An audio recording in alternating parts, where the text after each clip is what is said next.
जैसा कि हम जानते हैं कि हमारा नया चैप्टर चल रहा है CrPC 12 information to the police and their powers to investigate, जिसमें कि एक सीआरपीसी सेक्शन 154 से लेके 160 तक हमने कर लिया है। आज हम जानेंगे सीआरपीसी सेक्शन 161, जो कि बहुत ही इंपॉर्टेंट है। Examination of witness bye police, police के द्वारा विटनेस का एग्जामिनेशन कैसे किया जाएगा, ठीक है, वही है आज का वीडियो। तो क्लॉज 1 बोल रहा है, any police officer making an investigation under this chapter or any police officer not below such rank as the state government may by general or special order prescribe in this behalf acting on the requisition of such officer may examine orally any person supposed to be acquainted with the fact and circumstances of the case। इसमें कहा जा रहा है, clause 1 बोल रहा है कि कोई भी पुलिस ऑफिसर जो इन्वेस्टिगेशन कर रहा है, ठीक है, मेकिंग एन इन्वेस्टिगेशन, जो भी इन्वेस्टिगेशन कर रहा है, और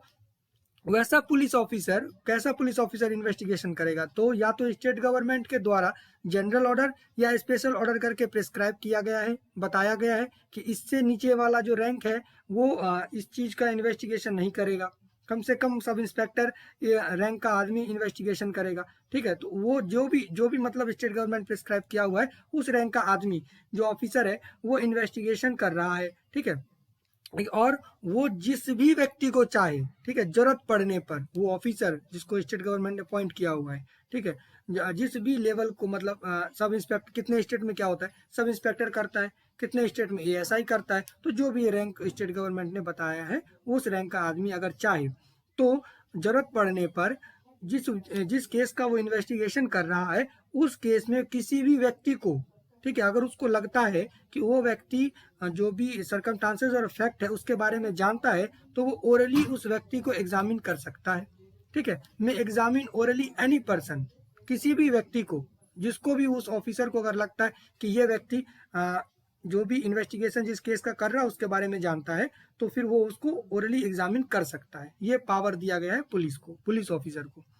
2 बोल रहा है, clause 2, such person shall be bound to answer truly all questions relating to such case put to him by such officer other than the question the answer to which would have a tendency to expose him to a criminal charge or to a penalty or forfeiture। इसमें कहा जा रहा है कि वो व्यक्ति, जिस व्यक्ति को ओरली एग्जामिन किया जा रहा है, वो व्यक्ति सही सही जवाब देने के लिए बाध्य है, ठीक है, शैल बी बाउंड, वो बाध्य है कि वह सही सही जवाब देगा उस केस से रिलेटेड जो पुलिस ऑफिसर उसके सामने रख रहा है। लेकिन other than question the answer, लेकिन वैसे क्वेश्चन का आंसर वो नहीं देगा जिसका आंसर देने से या तो वो खुद को एक्सपोज कर दे,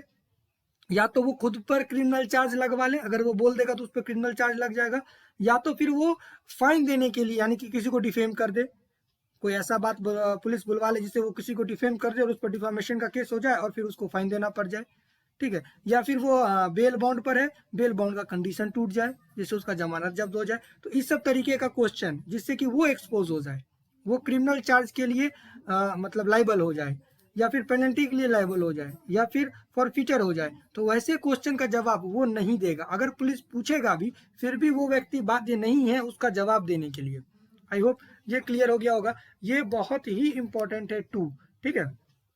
ये 2 बार बार मतलब ये कॉन्स्टिट्यूशन में भी कहा गया है कि व्यक्ति से आप ऐसा क्वेश्चन नहीं पूछ सकते। क्या है आर्टिकल 20, शायद आर्टिकल 20 क्लॉज 3 में कहा गया है कि आप किसी भी व्यक्ति के खिलाफ मतलब ऐसा क्वेश्चन उससे नहीं कर सकते जिस क्वेश्चन से वो फंस जाए, ठीक है। अब या तो इसको आप क्रिमिनल के लिए वरदान समझे या आम आदमी का रक्षक, जो भी आप समझे, ठीक है। ये मुझे सिर्फ इतना बताना था, हमने बता दिया कि यहाँ पर ये लिखा है। थर्ड, द पुलिस ऑफिसर में reduce into writing any statement made to him in the course of an examination under this section, and if he does so he shall make a separate and true record of the statement of each such person whose statement he records। ठीक है, इसमें कहा जा रहा है कि police officer जैसे orally examine कर रहा है किसी व्यक्ति को, तो उस जो भी वो स्टेटमेंट दे रहा है उसको राइटिंग में भी लिख सकता है, में,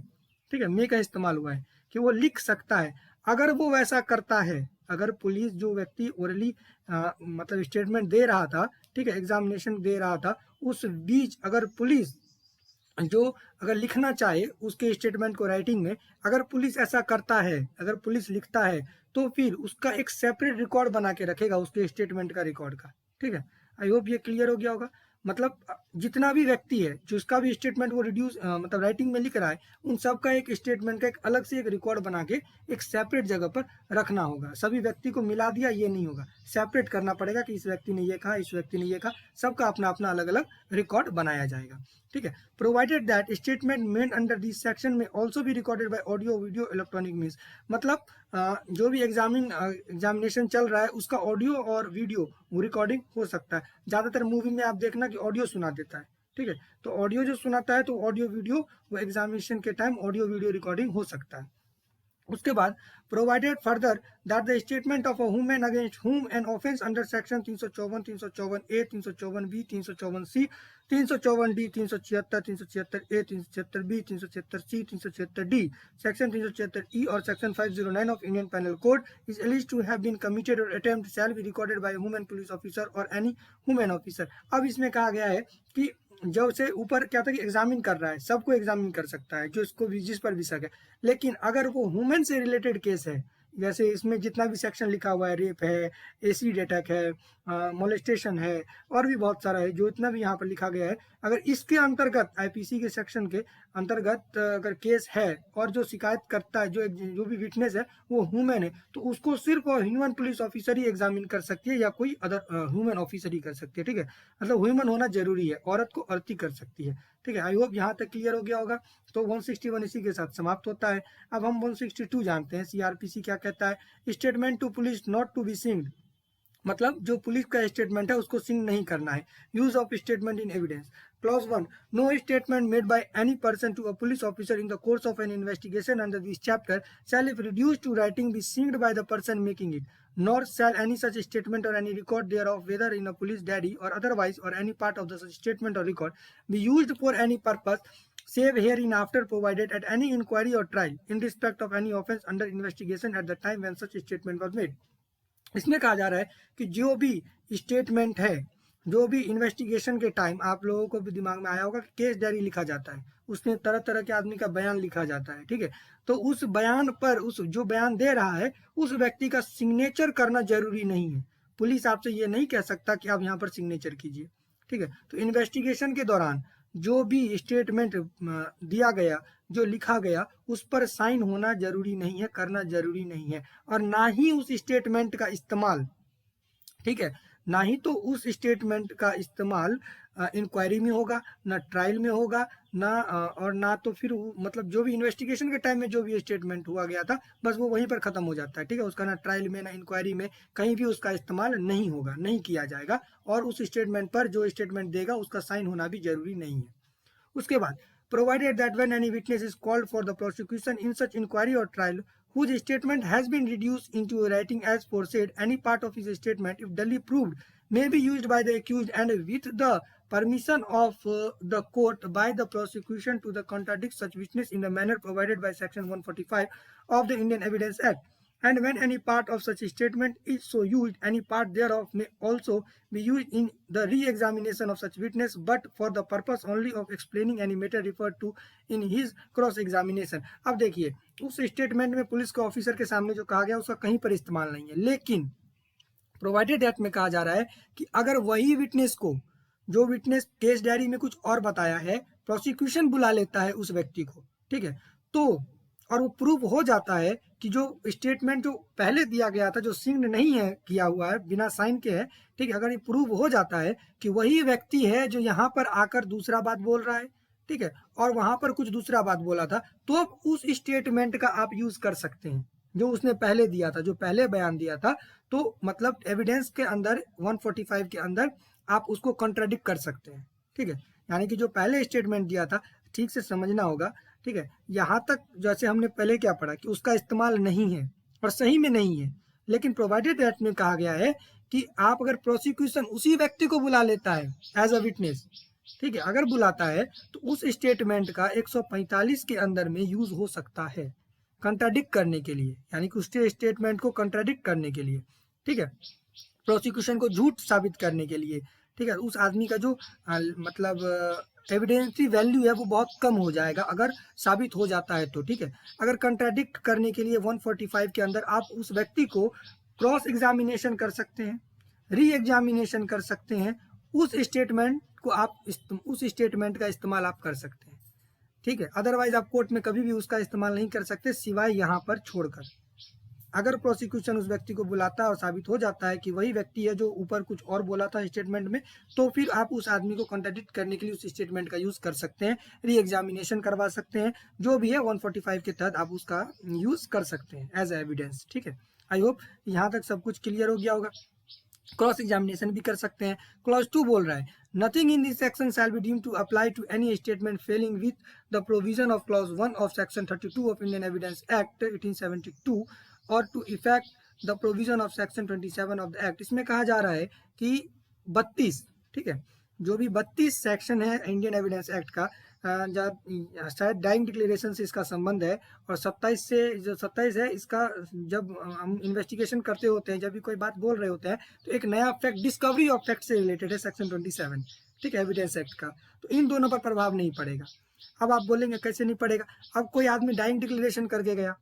ठीक है, तो ये स्टेटमेंट तो वो दे के चला गया ना, तो उस स्टेटमेंट का यूज होगा। ये 162 section 32 of Indian evidence act पर लागू नहीं होगा, या तो फिर सेक्शन 27 पर लागू नहीं होगा। अब क्या है कि पुलिस कोरोबरेट तो करवा सकती है स्टेटमेंट, अगर केस डायरी लिख रही है पुलिस, उसका इस्तेमाल ट्रायल में नहीं है, इंक्वायरी में नहीं है, इन्वेस्टिगेशन, यहाँ तो ऐसा नहीं लिखा है कि इन्वेस्टिगेशन में नहीं है, लेकिन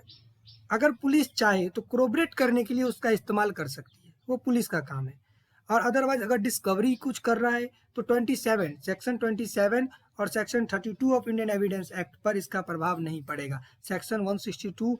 32 और 27 के सामने नल एंड वॉइड है, ठीक। उसके बाद explanation an omission to state और state of fact or circumstances in the statement referred in subsection 1 may amount to contradiction if same appears to be significant and otherwise relevant, having regard to constants in which such omission occur and whether any omission amounts to contradiction in the particular context shall be a question of fact। अब इसमें भी वही कहा गया explanation में कि जैसा हमने ऊपर पढ़ा था प्रोवाइडेड दैट में कि उसको कॉन्ट्राडिक्ट करने के लिए यूज हो सकता है, अगर वो सिग्निफिकेंट लगता है, ठीक है, तो वो क्वेश्चन ऑफ फैक्ट में आ सकता है। आई होप ये सब कुछ क्लियर हो गया होगा, ठीक है। उसके बाद सीआरपीसी सेक्शन 163 भी हम कर ही लेते हैं, ठीक है। सीआरपीसी 163 कहता है no inducement to be offered, यानी कि किसी को आप बहका नहीं सकते, किसी को आप प्रभावित नहीं कर सकते, ठीक है। जैसे clause 1 no police officer or other person in authority shall offer or make or cause to be offered or made any such inducement threat or promise as is mentioned in section 24 of Indian evidence Act. इसमें कहा जा रहा है कि कोई भी police officer किसी को बहका नहीं सकता, किसी को ऑफर नहीं दे सकता, जैसा कि सेक्शन 24 में मेंशन है इंडियन एविडेंस एक्ट में, उस हिसाब से किसी को प्रॉमिस नहीं कर सकता, ठीक है, कॉन्ट्रैक्ट नहीं कर सकता, एग्रीमेंट नहीं कर सकता, किसी को बहका नहीं सकता, जो भी है, जो भी एविडेंस एक्ट में दिया गया है, इंड्यूसमेंट किसी भी तरीके से पुलिस ऑफिसर नहीं कर सकता। But no police officer or other person shall prevent by any question or otherwise any person from making in the course of any investigation in this chapter any statement which he may be dispose to make of his own free will. और police officer किसी को रोक भी नहीं सकता, या कोई भी व्यक्ति रोक भी नहीं सकता, अगर कोई व्यक्ति अपने मन से बिना किसी प्रेशर के कुछ बात बताना चाह रहा है तो, ठीक है, तो वो बात वो वहां पर बता सकता है, कोई रोक नहीं सकता उसको। Provided that nothing in this subsection shall effect the provision of subsection 4 of section 164। इसमें कहा जा रहा है कि ये जो हमने इंड्यूसमेंट पढ़ा था, ये 164 का सबसेक्शन 4 को प्रभावित नहीं करेगा। अब जब हम 164 पढ़ेंगे तब हम जानेंगे कि सबसेक्शन 4 क्या कहता है, वहां पर प्रभावित नहीं करेगा। लेकिन एक चीज और है यहाँ पर एक और चीज है, इंड्यूसमेंट इसका एक एक्सेप्शन है, और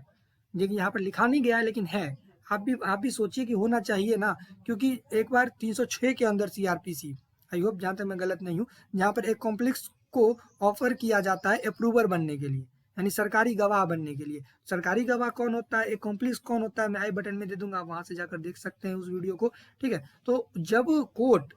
कोर्ट भी तो इंड्यूसमेंट करता है, कोर्ट भी तो प्रॉमिस करता है कि तुम सरकारी अकॉम्प्लिस को कि तुम सरकारी गवाह बन जाओ, सब कुछ बता दो, तो तुम्हारा सजा या तो हम रिमिट कर देंगे, कम्यूट कर देंगे, या समाप्ति कर देंगे, जो भी उसको माफी मिल जाता है। आई होप यहाँ तक क्लियर हो गया होगा। तो 306 सीआरपीसी भी इसका एक्सेप्शन होगा,